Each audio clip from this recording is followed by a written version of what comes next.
Você já passou por uma situação tão difícil que parecia impossível louvar a Deus? O que você sentiu nessa situação? Estamos caminhando para o final do nosso semestre de EBD. Nós estamos estudando nossa vida em Salmos. E a nossa EBD de hoje é sobre o Salmo 30, que nós vamos... E o tema, se funcionar...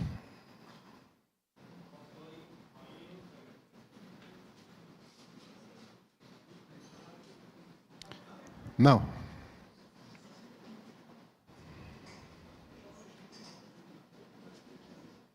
Oi?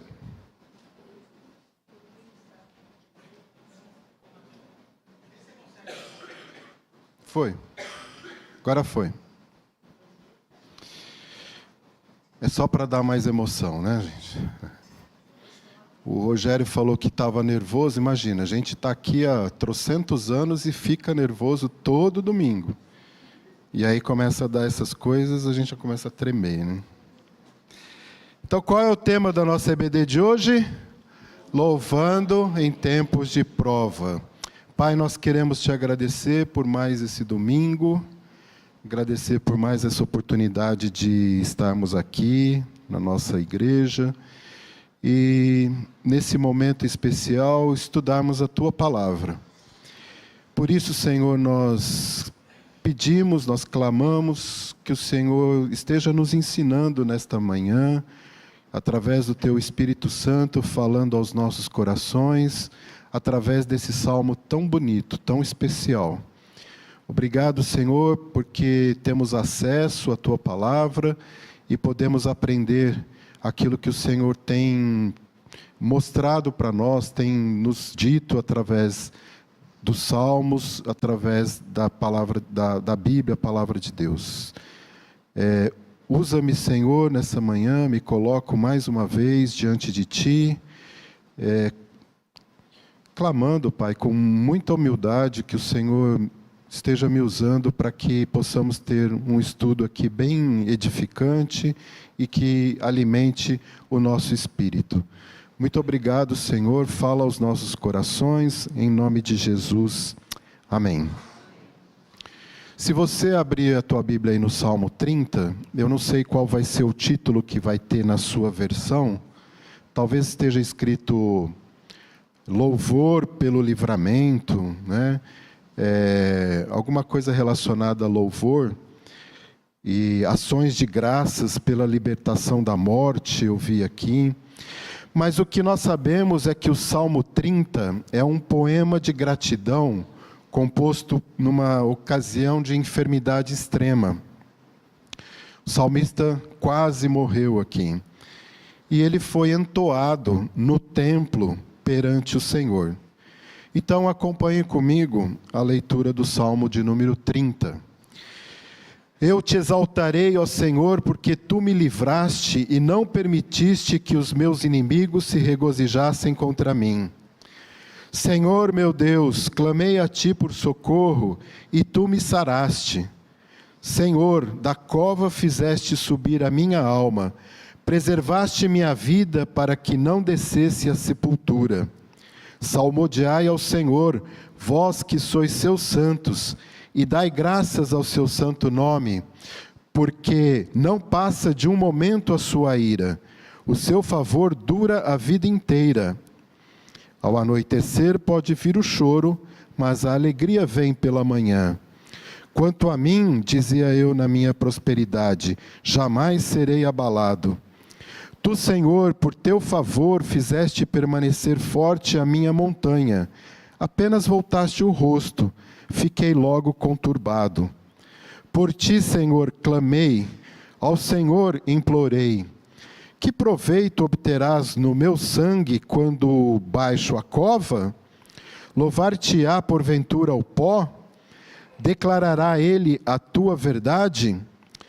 Ouve, Senhor, e tem compaixão de mim. Sê Tu, Senhor, o meu auxílio. Converteste o meu pranto em folguedos, Tiraste o meu pano de saco e me cingiste de alegria, para que o meu espírito te cante louvores e não se cale. Senhor, Deus meu, graças te darei para sempre. Amém. Uma coisa muito interessante nesse salmo é a sua estrutura poética. Alguém sabe me dizer o que é estrutura quiástica? Quem fez letras aqui? Talvez quem tenha feito letras, ou o Vinícius, que não está aqui agora, que é poeta, está ali. Né? Estrutura quiástica, ou chamada às vezes de estrutura em anel, é uma estrutura de poesia em que as duas metades se espelham. Então você tem uma ideia no começo sendo espelhada no fim. Isso praticamente fecha um círculo, né? Então, uma ideia no início, ela é repetida no final e assim sucessivamente. Vocês não entenderam nada, né? Então, quem sabe vendo esse slide, dê para vocês entenderem o que eu quis dizer aqui. As palavras não são necessariamente as mesmas, mas a ideia é basicamente a mesma. Então, vocês vão vendo aí que essa é a estrutura quiástica, tá bom? Então, escola bíblica dominical também é cultura. Certo, Marcão? E olha, vocês vão perceber, tem uma coisa interessante, né, que no meio do poema, ele usa a palavra firmeza. Né? Eu achei bem interessante isso, porque nós vamos verificar que Deus deu firmeza para o salmista num momento muito complicado da vida dele. Né?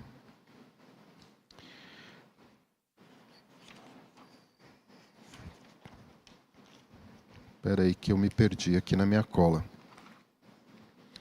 Bom, então vamos lá. Vamos estudar o Salmo, gente.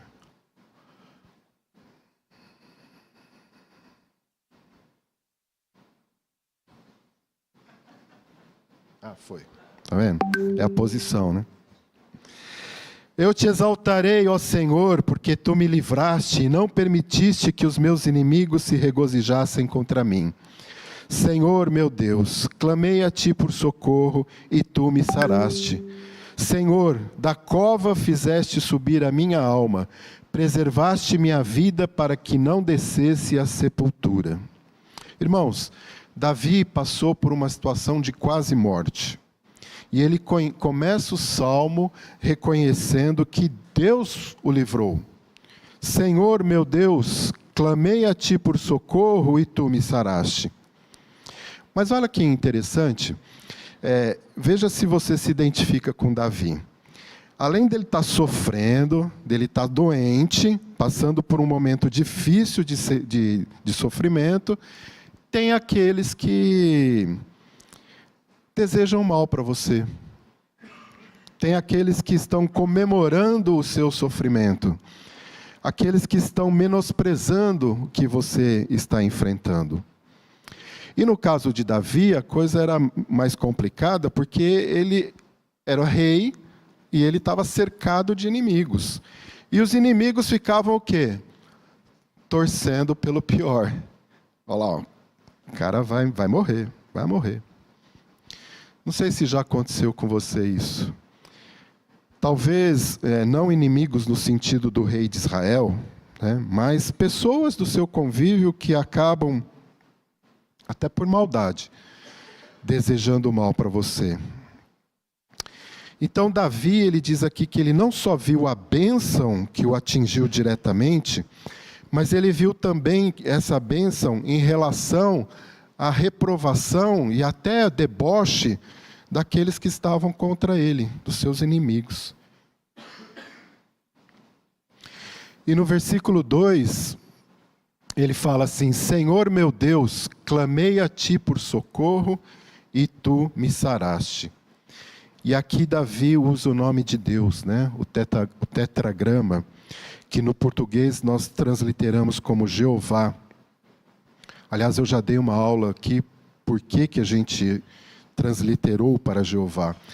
E ele chama Jeová, ou Yod-Rei, Vav-Rei, que são as letras do grego, o nome de Deus, que nós não sabemos a pronúncia, mas ele o chama de meu Deus.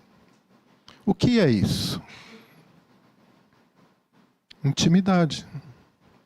Intimidade, né? Interessante que no Antigo Testamento você vai ver as pessoas chamando Deus de meu Deus. E quem foi a primeira pessoa do Antigo Testamento que disse que você poderia chamar Deus de Pai? Pode falar alto, viu? Não tem... Jesus! Quando? Na oração que os discípulos pedem para ele, né? Ele, Pai Nosso. Aquilo foi um choque para o judeu. Chamar Deus de Pai...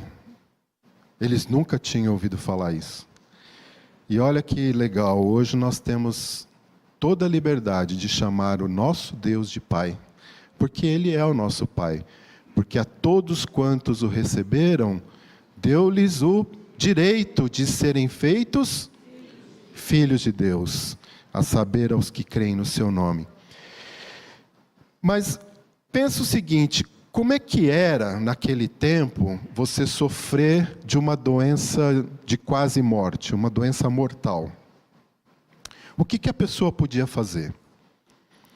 Hoje nós temos um atendimento médico especializado, nós temos vários medicamentos, nós temos recursos que nos foram dados pelo próprio Deus, né? Por conta do aumento do conhecimento científico do homem.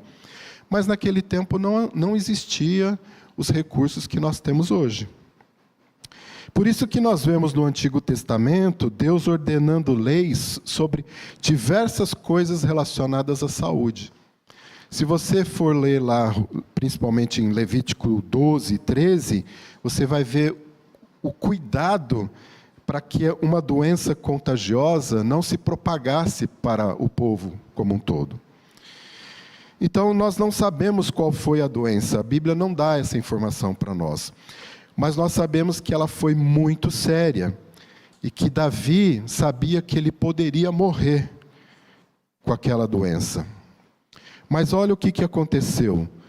Versículo 3. Senhor, da cova fizeste subir a minha alma, preservaste minha vida para que não descesse à sepultura. Então aquela situação de Davi foi muito séria. Pelo jeito ele esteve à beira da morte, praticamente morto, mas Deus o curou. Davi pediu socorro ao Senhor e o Senhor o curou. E ele disse, do Sheol, né, da sepultura, fizeste subir a minha alma. Preservaste minha vida para que não descesse à cova.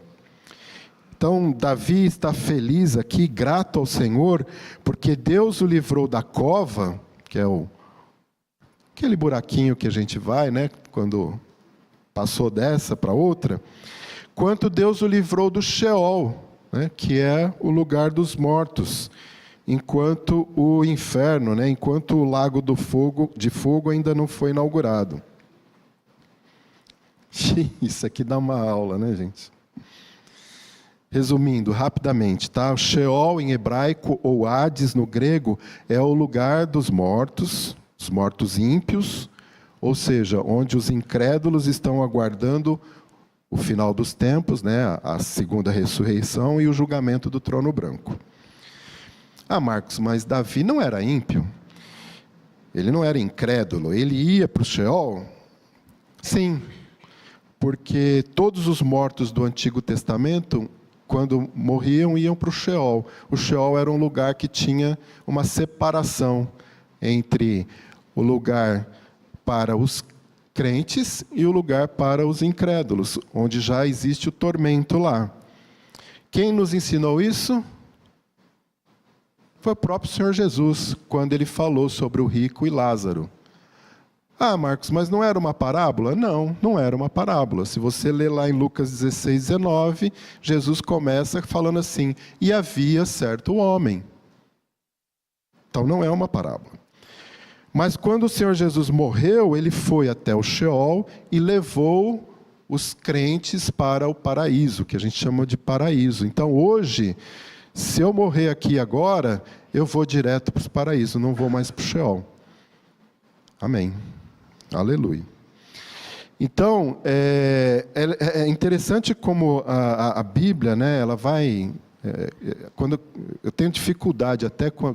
Eu não sei, o Antônio, o Marcos, mas quando a gente está preparando aqui uma aula, uma coisa vai puxando a outra, e você tem que... Opa, espera aí, Marcos, volta para o tema aqui, porque senão daqui a pouco você está longe, né? Então, vamos continuar. Quem já viveu situações de quase morte? Quem já viveu uma grande alegria por ter sido curado por uma doença terrível? Então, olhe para a sua vida e veja quanta coisa boa Deus já te deu. E se você nunca passou por esse tipo de situação, aleluia! Louvado seja Deus, porque você precisa ser, então, totalmente grato a Ele por isso.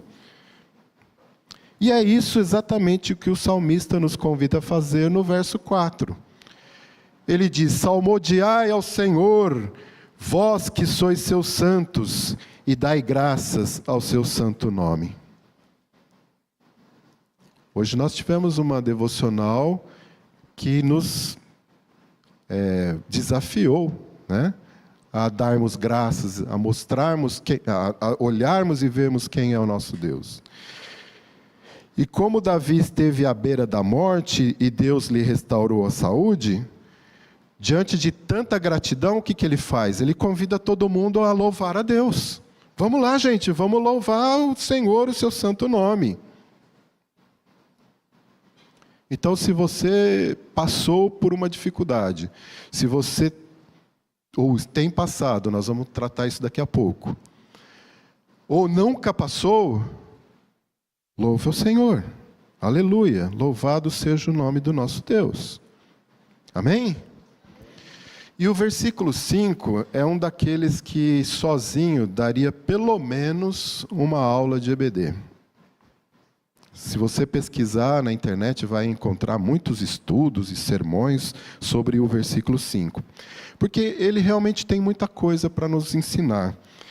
E até alguns vídeos me ajudaram a montar o raciocínio para ficar dentro de um tema que pudesse ser durante o tempo da nossa EBD aqui, né? Então vamos lá. O que diz o verso 5? Muito famoso, muito conhecido nosso. Porque não passa de um momento a sua ira, o seu favor dura a vida inteira. Ao anoitecer pode vir o choro, mas a alegria vem pela manhã. Presta atenção, irmãos. Esse verso, ele vai nos ensinar a relação do homem com a ira divina. Será que Davi estava considerando aquela doença um momento de ira de Deus na sua vida? Nós tivemos recentemente uma pandemia que assolou o planeta, né? A história está cheia de situações de epidemias, de doenças. Nós vivemos a expectativa do final dos tempos. Vemos a humanidade se distanciando cada vez mais de Deus. O resultado disso é a exploração do ser humano, as pessoas presas a vícios destruidores, um mundo onde o amor deixou de ser amor, não há mais justiça sendo exercida por aqueles que deveriam exercê-la, por aqueles que deveriam defendê-la, não existe mais verdade. Por quê? Porque a verdade virou relativa. O mal se tornou em bem, e assim vai. Então, se Deus fosse agir conforme o comportamento da humanidade, certamente ninguém sobreviveria, né? É quase como ler de novo a história do dilúvio. Noé encontrou favor. Noé encontrou favor diante de Deus. Assim como Davi está dizendo aqui, o seu favor dura a vida inteira, né? Ele diz no verso. Nós sabemos que nem Noé e nem Davi eram perfeitos. E aí eu fiquei pensando, como seria se Deus resolvesse hoje agir com a sua justiça? Mandaria outro dilúvio? Então o pastor que estava falando sobre esse salmo que eu estava lendo, ele disse aqui nesse verso, presta atenção, o Deus que é justo, pelo seu caráter e perfeição, na sua bondade, às vezes ele permite a ação limitada do seu juízo para despertar a humanidade. Vou repetir. O Deus que é justo, pelo seu caráter e perfeição, na sua bondade, às vezes ele permite a ação limitada do seu juízo para despertar a humanidade. Vejam, senhoras e senhores, a ira de Deus é passageira, mas o seu favor dura quanto? A vida inteira. Estamos dando uma chance, estou dando uma chance, né? Deus está falando assim, ó, humanidade, estou dando uma chance para vocês. Oi? Uma trégua? Hoje ouvimos falar sobre a natureza que Deus criou, a perfeição das coisas que Deus criou. Por isso o homem é indesculpável, como diz lá em Romanos 1. Então o salmista descobre que a ira de Deus, ela dura um tempo, mas a sua bondade é para a vida inteira. E aí ele fala, ao anoitecer pode vir o choro, mas a alegria vem pela manhã. Você pode estar vivendo momentos angustiosos e dizer aqui para mim, poxa Marcos, a alegria não está vindo pela manhã.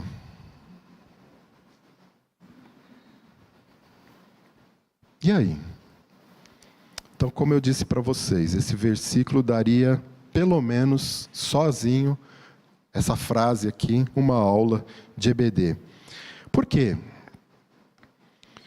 Então, vamos entender aqui, vamos tentar aprender alguns ensinamentos aqui, não vamos esgotar, mas algumas coisas a gente pode tirar disso aqui. E é muito importante, irmãos, nós entendermos que existem diferentes tipos de choro. Por exemplo, Ezequias, que foi um bom rei, ele destruiu os ídolos e ele voltou a cultuar o Deus verdadeiro. Ele ficou doente. E Deus envia o profeta Isaías para ele lá. E fala assim, olha, Isaías, diz para Ezequias que ele vai morrer. Então Isaías vai, ele chega na presença do rei e diz, Ezequias, Deus disse que você vai morrer. E vai embora, sai da presença do rei. E aí Ezequias faz o quê? Ele chora e ele clama ao Senhor. E Isaías não tinha nem ido muito longe, né? O texto fala que ele estava assim, na parte central da cidade ainda, e Deus manda ele voltar. E Deus manda ele voltar, e ele fala assim, Isaías, vai lá e fala isso aqui para Ezequias. Assim diz o Senhor, o Deus de Davi teu pai, ouvi a tua oração, vi as tuas lágrimas, e eis que eu te sararei. Ao terceiro dia subirás à casa do Senhor, e acrescentarei aos teus dias 15 anos, e das mãos do rei da Síria te livrarei, a ti e a esta cidade, e ampararei esta cidade por amor de mim e por amor de Davi, meu povo. Interessante, né? Aqui, Deus vê as lágrimas de Ezequias. E nós podemos entender que Deus vê as nossas lágrimas. Mas se nós formos lá para Malaquias, no capítulo 2, verso 13, nós temos o seguinte. ainda fazeis isto outra vez, cobrindo o altar do Senhor de lágrimas, com choro e com gemidos, de sorte que ele não olha mais para a oferta, nem aceitará com prazer da vossa mão. Ou seja, Malaquias está dizendo para aquele povo que vocês estão cobrindo o altar com choro, com lágrimas, com gemidos, mas eu, o Senhor, simplesmente estou ignorando tudo isso. Não estou olhando para isso. E aí? Contradição? Deus vê ou não vê? Ele enxerga ou não enxerga as lágrimas? Os dois. Os dois. Nós só vamos entender se reconhecermos que há tipos diferentes de choro. Tem o choro que chama a atenção de Deus e tem o choro que Deus ignora. Então nós temos várias menções de Deus ignorando o choro de alguém, e quando nós analisamos o padrão para isso, nós vamos chegar à seguinte situação. Nós entendemos que Deus ignora o choro daquele que lamenta a consequência, mas não a essência do pecado. Deus ignora o choro daquele que lamenta a consequência, mas não a essência de um pecado. Por exemplo, Hebreus 12, 16 e 17 diz assim: E ninguém seja fornicador ou profano, como Esaú, que por uma refeição vendeu o seu direito de primogenitura. Porque bem sabeis que, querendo ele ainda depois herdar a bênção, foi rejeitado, porque não achou lugar de arrependimento, ainda que com lágrimas o buscou. Deu para entender? É aquele tipo de choro sem arrependimento. É um choro de remorso, mas não é de arrependimento. E olha o que diz lá o apóstolo Paulo na carta aos Coríntios. Ele diz: porque a tristeza, segundo Deus, opera arrependimento para a salvação, da qual ninguém vai se arrepender, ninguém se arrepende. Mas a tristeza do mundo opera a morte. Pesado isso aqui. Então Paulo aqui está nos dizendo que há tipos distintos de tristeza. Portanto, existem tipos distintos de choro. Nós lemos na história de Saul, né, que ele foi rejeitado por Deus por desobediência. E Deus rejeita Saul e escolhe Davi no seu lugar. E quando a gente vê a história de Davi, nós vemos que Davi adulterou com Batseba e assassinou o marido de Batseba. E a gente fica pensando, puxa, mas Davi pisou na bola mais do que Saul, né? Aos nossos olhos, parece que a coisa foi mais complicada, uma atitude muito pior. Então, meus irmãos, a questão não é o que cada um fez. Pecado é pecado, não é? Então, a questão não é o que cada um fez, a questão é como cada um reage diante daquilo que faz. Essa é a diferença. E nós estudamos aqui, eu mesmo na EBD, quando nós estudamos no Salmo 51, Davi disse: um coração quebrantado e contrito não desprezarás, ó Deus. E ele reconhece o seu pecado e, profundamente arrependido, ele ora: tem misericórdia de mim, ó Deus. Contra ti, somente contra ti eu pequei. E diferente de Davi, Saul, quando Samuel vai dizer para ele que Deus o rejeitou, ele se revolta contra Deus e em nenhum momento ele demonstra tristeza ou arrependimento por ter pecado diante de Deus. Interessante.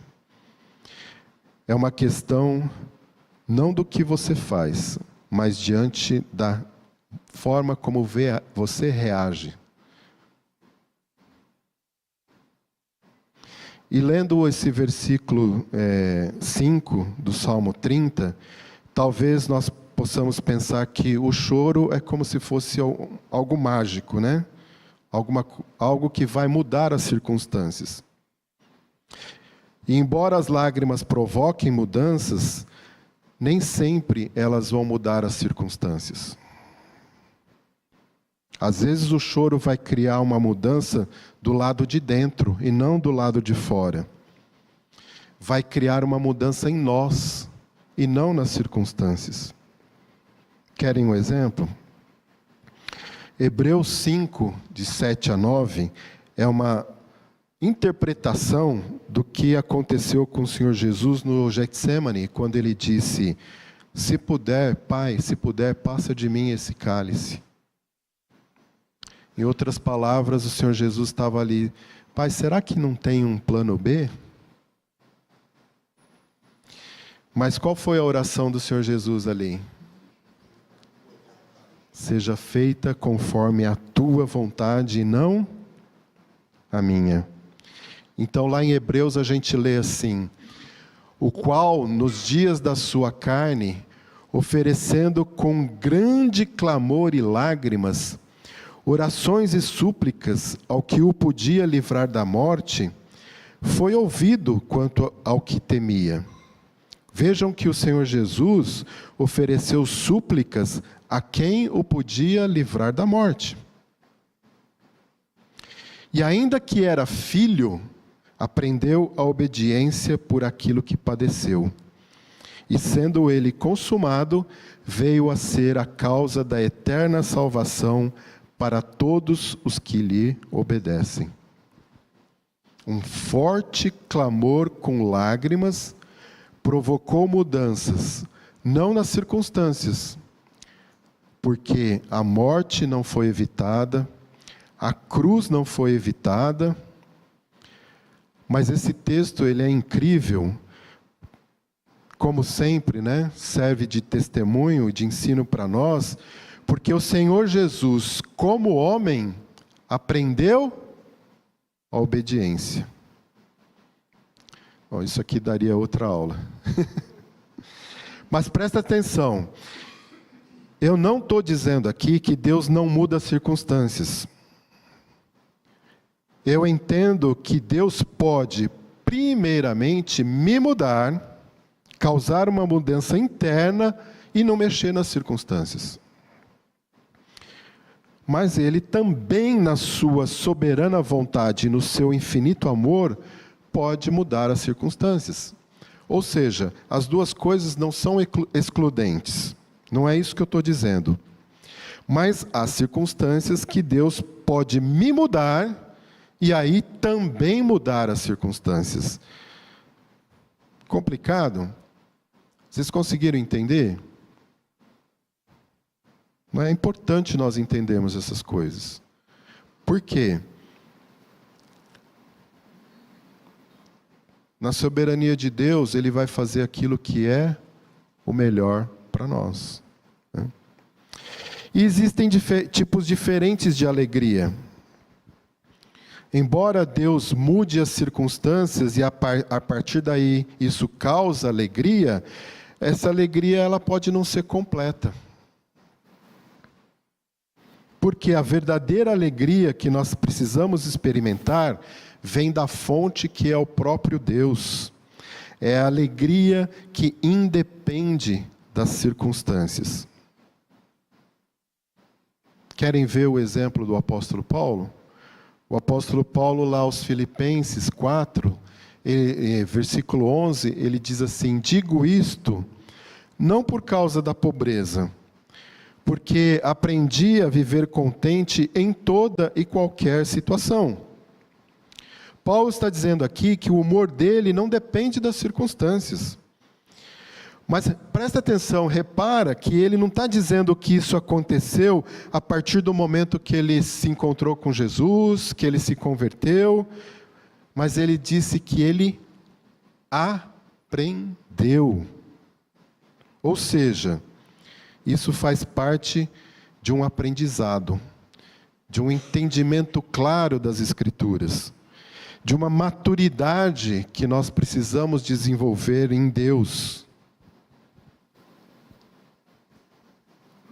E aí ele diz: tanto sei estar humilhado, como também ser honrado. De tudo e em todas as circunstâncias já tenho experiência, tanto de fartura como de fome, assim de abundância como de escassez. Tudo posso em Cristo que me fortalece. Irmãos, normalmente nós usamos Filipenses 4,13 como se, de repente, nós viramos uma espécie de super-homem. Podemos fazer qualquer coisa. Tudo posso em Cristo. Vocês já viram isso. Agora, quando o apóstolo Paulo escreveu isso, ele estava preso. Então, se o texto dissesse o que muita gente acredita que diz, Paulo poderia simplesmente estalar os dedos ali e ir para outro lugar, já que ele disse que ele podia tudo. Lembram-se que a gente sempre bate na tecla de o texto fora do contexto só serve para pretexto. Então, o que nós precisamos fazer é prestar atenção no contexto. E qual é o contexto aqui?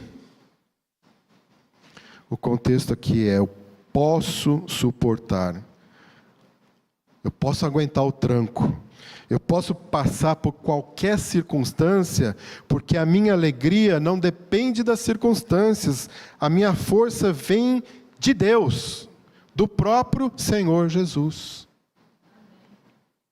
Então eu coloquei aqui para vocês a melhor tradução desse versículo, que seria algo como: para todas as coisas, ou seja, situações de provação, eu tenho a força em Cristo que está me fortalecendo.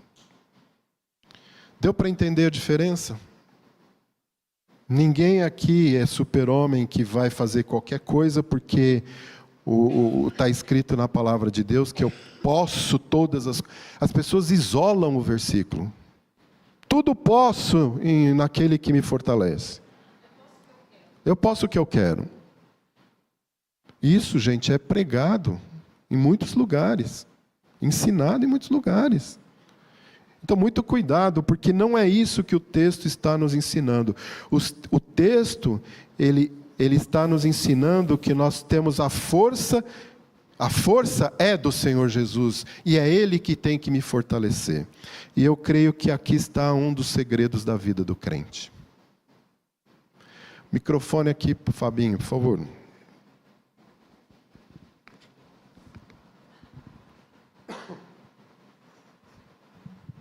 Marcão, som.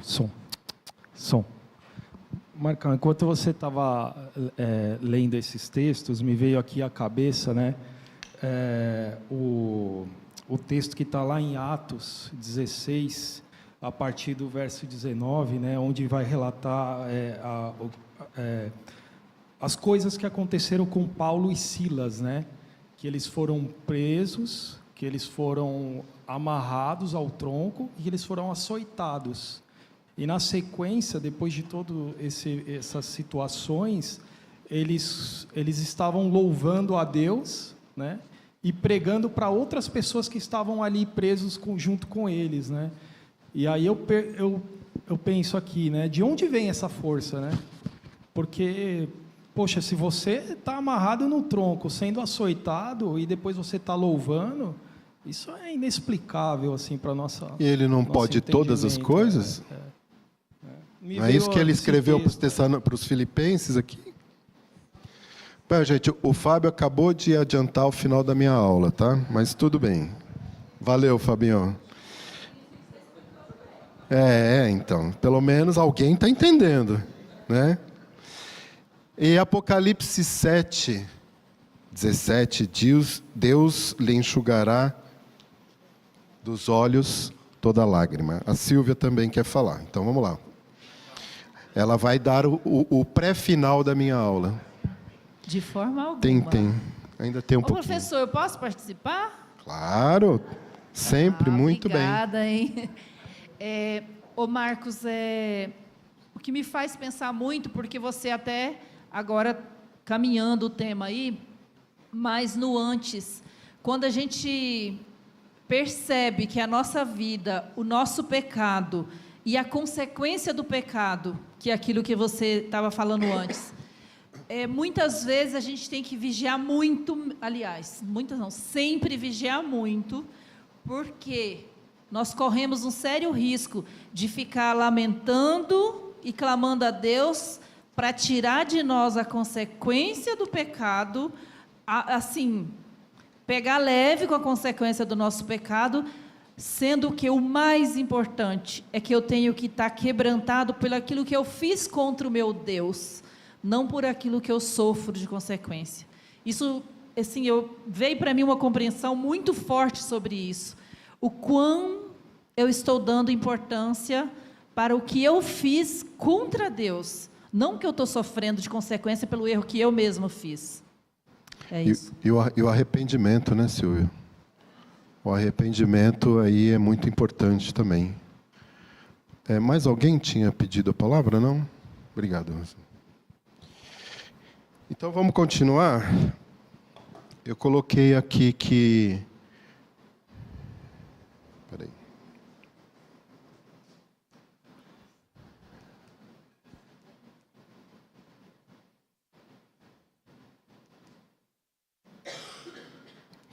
Deus lhes enxugará dos olhos toda lágrima. Ele vai fazer isso. Mas até isso acontecer tem um tempo. O tempo de Deus, o tempo do Senhor. E aqui, metaforicamente falando, nós podemos entender que essa noite a que o salmista se refere é o tempo do Senhor, para que essa alegria plena aconteça nas nossas vidas. Presta atenção, entre o choro e a alegria da manhã, existe o quê? A noite. Esse tempo é o do Senhor. E durante esse tempo, Ele está nos ensinando, Ele está nos moldando. Querem ver uma coisa? Lá, Tiago diz assim: meus irmãos, tende por motivo de toda alegria o passarde por várias provações, sabendo que a provação da vossa fé, uma vez confirmada, produz perseverança. Ora, a perseverança deve ter ação completa, para que sejais perfeitos e íntegros, em nada deficientes. Olha o que a gente aprende aqui com esse texto, irmãos. A perseverança deve ter ação completa. Tiago está dizendo aqui que é preciso permanecer firme até o fim, sem desistir no meio do caminho. É um processo de maturidade, de maturação. Então, Deus usa provações para fortalecer a nossa fé. Mas esse fortalecimento só acontece se a pessoa continua confiando e não abandona o caminho. Então, permanecer aqui tem a ideia de continuar firme, mesmo sob pressão, sobre qualquer circunstância, sem fugir, sem recuar. E para que sejais perfeitos e íntegros. Perfeito não significa sem pecado, mas significa maduro, completo, plenamente desenvolvido. E íntegro significa inteiro, não dividido, consistente. Então aqui é uma questão espiritual. Você estar espiritualmente, emocionalmente bem formado, né? Alguém cuja fé não é mais infantil, não é instável. Então eu vou bater aqui na tecla da maturidade, como eu já falei. E ele continua, em nada deficientes. Ou seja, significa não faltar nada essencial ao caráter cristão. E aí, então, pela perseverança, Deus remove imaturidade, superficialidade, instabilidade e acrescenta firmeza, sabedoria e caráter. Então, as provações, quando enfrentadas com perseverança, elas produzem maturidade espiritual completa. Elas formam um caráter sólido e pleno em Deus. Um esclarecimento aqui, eu não estou dizendo que é o sofrimento que aperfeiçoa, mas a fé que persevera no meio do sofrimento é que aperfeiçoa. Deu para entender? Se não entendeu, eu vou explicar. Esse texto eu já falei, né?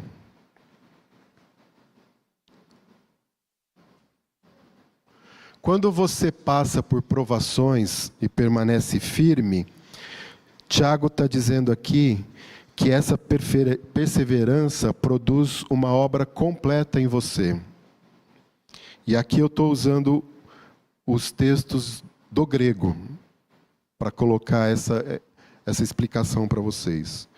O resultado é maturidade plena, um caráter totalmente formado.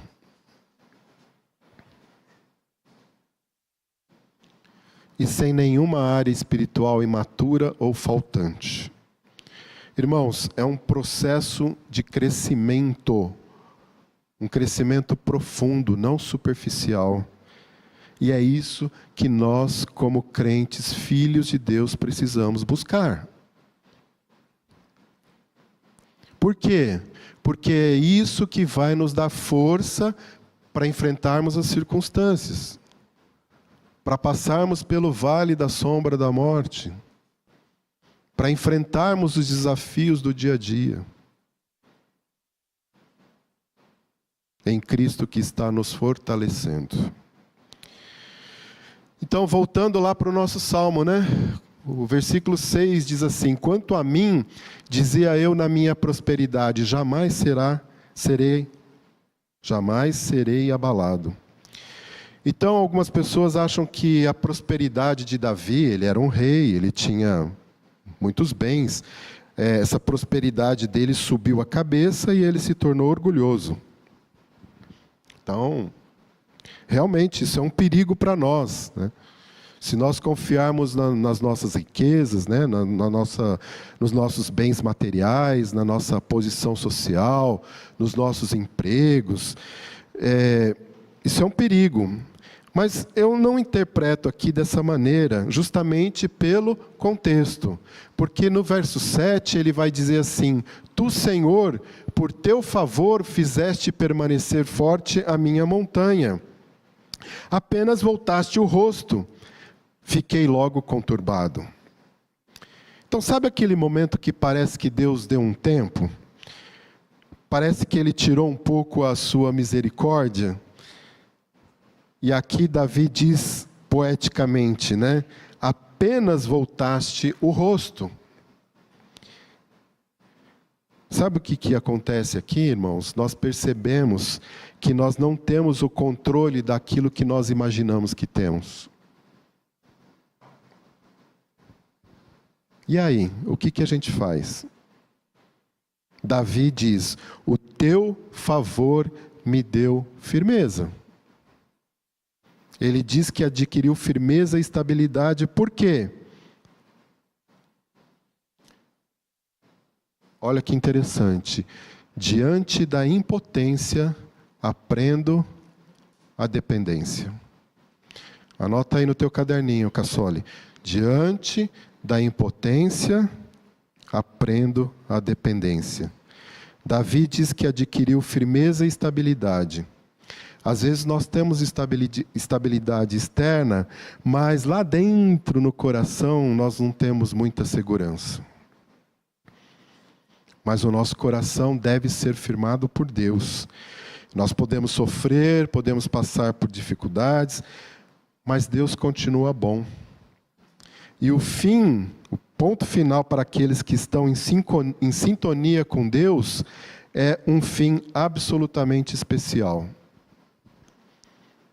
E Davi percebe essa estabilidade, por quê? Porque ele alcançou o favor de Deus, e por isso nós entendemos e aprendemos aqui que diante da impotência, nós aprendemos a dependência.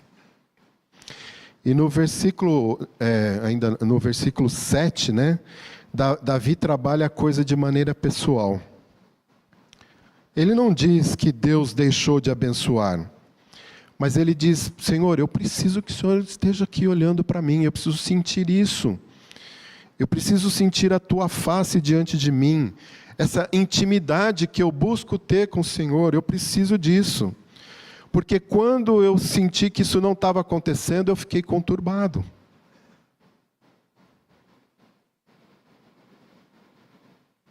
E aí ele diz como foi a sua experiência no versículo 8. Por ti, Senhor, clamei, ao Senhor implorei. É interessante aqui nesse versículo que Davi usa o nome de Deus de novo aqui. Senhor ali é Yod-Rei, Vav-Rei, né? E depois ele fala Adonai, né?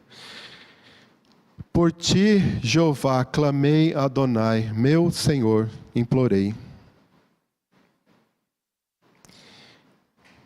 E ele faz o que nós temos que fazer, irmãos.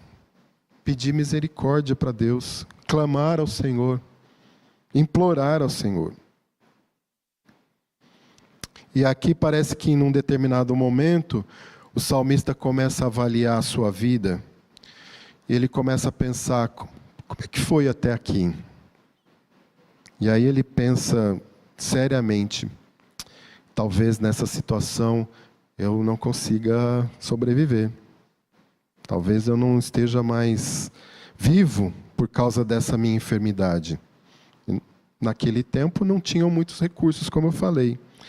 E aí no versículo 9, é muito interessante, ele diz assim: que proveito obterás no meu sangue quando baixo a cova? Louvar-te-á porventura o pó? Declarará ele a tua verdade? Então, parece que Davi tenta fazer uma negociação com Deus, demonstrando aqui uma certa fraqueza, né? Aquela fraqueza humana, um mimimi, né? Senhor, não me deixa aí agora, né? Porque eu tenho muita coisa ainda para fazer, e quem que vai fazer as coisas que eu tenho que fazer se eu for embora, né? E aí no versículo 10 ele diz: ouve, Senhor, e tem compaixão de mim. Sê tu, Senhor, o meu auxílio. Então, mais uma vez, Davi reconhece a sua fragilidade e a sua dependência do Senhor. Como você tem oferecido a tua vida a Deus? Quanto você tem sido grato a Deus e através do seu testemunho, das vitórias alcançadas pelo favor de Deus, você tem abençoado outras pessoas? Irmãos, nós precisamos reconhecer a nossa dependência do Senhor. Nós não somos a última bolacha do pacote. Ter sempre o Senhor como auxílio, sermos gratos, louvadores, mesmo em tempos de prova.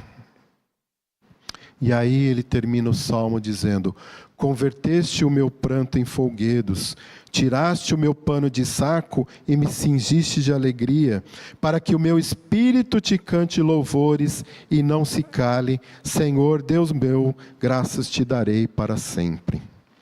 Então agora curado, restaurado, Davi fala assim: convertestes o meu pranto em danças, né? Folguedo aqui foi traduzido como folguedo, mas a palavra no original é dança, ou seja, festa, alegria, uma alegria total, até roupa nova tem, né?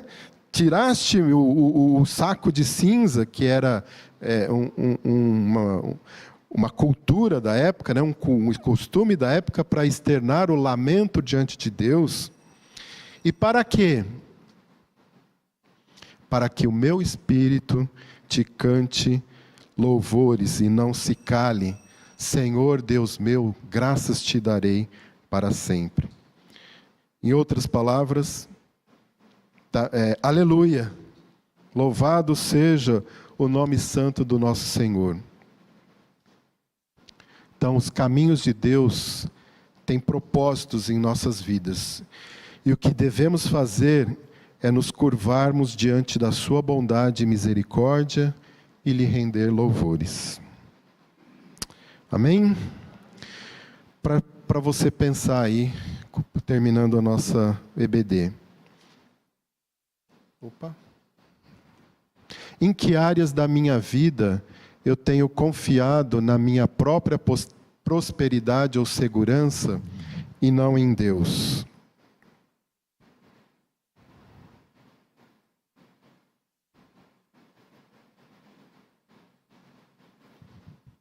Quando estou em uma situação de noite, ou seja, tristeza, sofrimento, choro, a promessa de que a alegria vem pela manhã me traz consolo? Como eu posso viver essa esperança?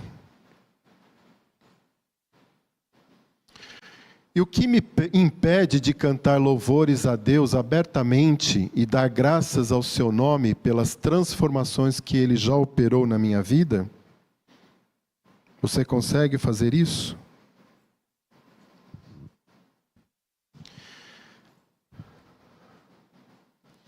E qual é a minha primeira reação quando a mão de Deus me atinge ou quando me sinto abandonado? Eu o busco em oração, como Davi fez? Você quer falar, Antônio? Posso? Você quer finalizar depois? Não, eu vou encerrar com o que nós aprendemos hoje. Só falar sobre um pouco de lágrima ainda, que fala no Salmo 56, né, quando Davi estava ali perseguido, as pessoas invertiam o que ele falava para persegui-lo mais ainda. E ele fala que a confiança que ele depositava em Deus o fortalecia. E ele fala aqui no versículo 8 que contastes os meus passos quando sofri perseguições, recolheste as minhas lágrimas no teu odre, não estão elas escritas no teu livro? Ele tinha toda a confiança em Deus, que ele sabia que todo o propósito que acontecia na vida dele tinha uma situação que vinha de Deus e que trazia sossego, confiança total, confiança. Né? Confiança total. Então, para a gente encerrar, irmãos, o que nós aprendemos hoje? Para aqueles que dormiram durante a aula, dá uma acordada agora e vê o resumão, tá bom? Beleza? Combinado? Aí, gostei, tá todo mundo rindo. Primeiro, louvar em tempos de prova é um ato de fé. Fé não é negar a dor, mas confiar nas promessas de Deus acima das circunstâncias. 2, o louvor pode mudar tanto o coração quanto a circunstância. Vai depender do quê? Soberania de Deus, da vontade de Deus, mas também da forma como você reage ao seu pecado.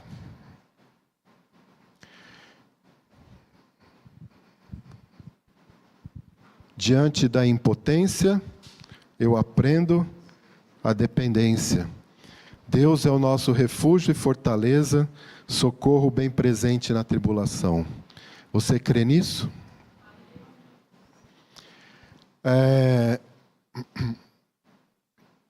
A alegria não depende da situação, mas da presença de Deus na minha vida.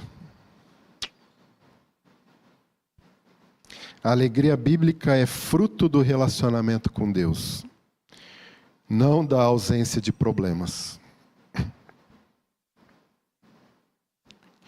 O louvor reafirma a soberania de Deus. Quando louvamos, nós declaramos que Deus continua no controle. E nós devemos louvar a Deus independente das circunstâncias. Irmãos, em todas as possíveis situações de dificuldade, dor, desespero, amargura, nós precisamos lembrar da misericórdia de Deus. É uma realidade que existe um Deus perfeito, que rejeita a injustiça, a maldade, o pecado, mas como Ele é extremamente bondoso, o seu amor imenso, sem fim, nós vemos nele a sua redenção, porque a manifestação maior da ira de Deus caiu sobre seu Filho, caiu sobre Jesus, para perdão dos nossos pecados, para que nós pudéssemos obter bênção e vida eterna. Então, humildemente, de joelhos dobrados e com o coração voltado ao Senhor, nós vamos clamar pela sua misericórdia, nós vamos dar graças e louvá-lo por quem Ele é. Quando nós fazemos isso, nós colocamos Deus no lugar que Ele merece. Então, Davi descobriu que a sua vida deveria prosseguir caminhando para a glória de Deus, para que Deus seja louvado, receba adoração eterna, e nós, como filhos, redimidos pelo sangue do Senhor Jesus, precisamos e devemos seguir o exemplo de Davi e dar louvores e adoração ao nosso Deus por toda a nossa vida. Amém? Dê o sino, Silvio. Pode falar. Eu acabei a aula, hein, gente? Ó, não reclamem que eu passei do tempo, hein? Você citou no começo aí, quando Jesus ensinou lá os apóstolos a orar. Jesus ensinou uma oração pequena, curta, e essa foi a chave de todo o crente, se ele prestar bem atenção na oração do Pai Nosso, que diz tudo, letra por letra das palavras. É muito, muito interessante. Orem com atenção do que fala da oração do Pai Nosso. O que diz a palavra do Pai Nosso? É a chave de toda a caminhada do cristão. É muito interessante. Isso aí. E o exemplo de Paulo, né, que o Fábio falou, lá na prisão, é muito interessante para nós, porque Paulo e Silas, eles não louvaram porque eles estavam numa situação legal, confortável, bacana, né, Fábio? Eles louvavam porque eles sabiam que Deus estava no controle. E eles sabiam o que Deus poderia fazer ali. Então, é interessante que vem o louvor e acontece o quê? Um terremoto que os liberta. Né? Então, o louvor, ele pode sim provocar essas situações de mudança, e eu creio que muitos de vocês aqui podem ter essa experiência de, num momento de dificuldade, num momento de desespero, louvar a Deus e ter as consequências, né, as circunstâncias mudadas, principalmente dentro de você mesmo. Amém?